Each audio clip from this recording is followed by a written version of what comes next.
Hey guys, what's going on? Welcome to Jay Speak 150. I cannot believe I've made 150 episodes. That is crazy. Thank you for the support, and we're going to get into a question. So I got a question about my recording process, so I'm going to dedicate this whole episode to that question. My recording process is pretty basic. I mean, as any guitar player knows, you kind of pick up a guitar, you get an amp, and you just start playing, right? So you come up with a riff, you messing with a pedal, you come up with a cool sound, and you're off to the races. You have a brand new song. So what I end up doing is I kind of start with a drum beat off a riff, and I just start composing at that point. Either I'll play the drums or I'll program them. You know, in this setting for demonstration, when I'm taking two amps against each other, I try to play some clean stuff, some affected stuff, either clean or dirty or both if I can.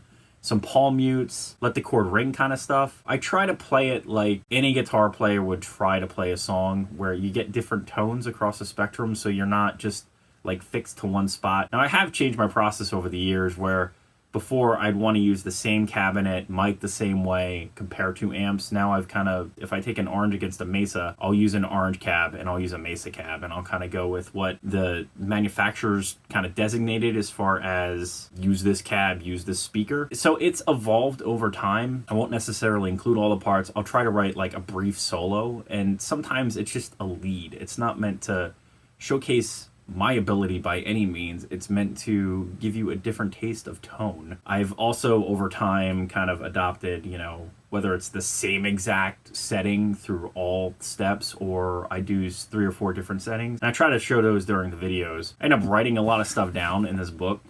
As you can see, I've got quite a few pages, notes. It's got settings in it, it's got chord changes in it, any of the lead stuff. I make sure to document all that so I can go back to it, because you guys ask questions and I need to make sure that I can answer them appropriately. So I do try to think about that. But I'll lay the guitars down, get a feel for the song. Like sometimes I just have a riff and I'll just be jamming along, or I'll put a beat in and I'll think, oh, you know, let's go that direction with it. So some of it is not thought out end to end. I kind of do it as I go. Very rarely will I lay down bass all the way through and just kind of pick a rhythm part. I'm a very punk rock bass player, and by that I mean I play a lot of single root notes, but I also like to play off the pentatonic scale. So I generally do all the guitars first. So I'll pick like one amp, so let's say like I pick a Pink Taco or something. I'll lay down all the guitar parts to the drums, kind of tweak the drums if I need to. Then I'll lay down bass. Then I will copy all the drum and bass stuff so it's exactly the same, pop it in. Now I think in the past I actually played different performances of each amp with the bass. Some of the older ones probably have slightly different stuff, but nowadays I tend to just copy the bass from one performance and use it again. So I try to make the drums and the bass the same throughout, and then record the other guitar. I'll use the same guitars,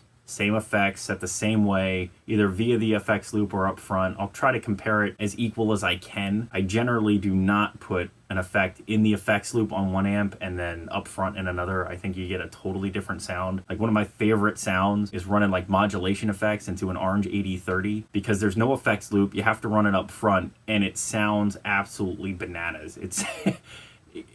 It's one of those things where it takes the pedals, but it takes them in a kind of different direction. Kind of how Strymon versus any other brand. Strymon has this thing where it just creates more atmosphere and whatnot, and that's what I feel like the 8030 does with effects up front. It just kind of takes it somewhere else that you can't get anywhere else. So I really like the experiments with vibratos and flangers and stuff with that amp specifically. It's good stuff. Very rarely do I start recording the second amp and then go back and, oh, I like this part, and record a first amp. I'll record all the amps in the comparison, not write a solo, and then go back to it after listening to it, trying to figure out, you know, what inspires me to play something. I've never been a big fan of like just shredding like all over the place. I try to write more melodic stuff. You know, I think that's one of the reasons why I've appreciated Slash over time, is that he writes very melodic solos and then he goes kind of nuts. I haven't figured out over time how to do that myself, because I don't hear it that way. So I kind of just play what I hear. That's how it ends up coming out. Once I've got all the guitars down for both amps or 2 amps or 3 amps or whatever I'm doing, I go back and mix it, and I try not to use a lot of post EQ. I try to set the EQs up front front, so I'm not doctoring it a lot, and I do that in general across the board. I don't want to make something sound better than it is, so I have a tendency to like make it sound a little worse. And I know that doesn't make sense and it sounds counterproductive, but I'd rather you be like, oh man, I can make this sound better than he did. And I kind of like that. I'll use different mics all the time, different cabs. It's just kind of in the moment of how I'm feeling when you're recording a song. I think that's where you got to go with your gut and just go for it. There's been plenty of times where I've recorded something, I don't like it, I might put it out anyway. Things happen, man. I mean, my process by myself is a lot different than what I would do with a band, like I've done with Exact Zero or the Golden Empire. If you haven't checked out those records, check out the links below. They're very different. Golden Empire is more of a, I would say like alternative type, lighter stuff, and then Exact Zero is more rock, like the Foo Fighters or something like that. I tend to give more of my showing off to those projects than the demo stuff. I don't like to record demos where I feel like you can't play what I'm doing. I don't know. I try to make a conscious effort to not go nuts. Like, I love watching Pete Thorne, and the guy is incredible, and I'm pretty sure he could do anything you throw at him. But I'm not that kind of guitar player. I fancy myself more of a songwriter than a guitar player, if that makes sense.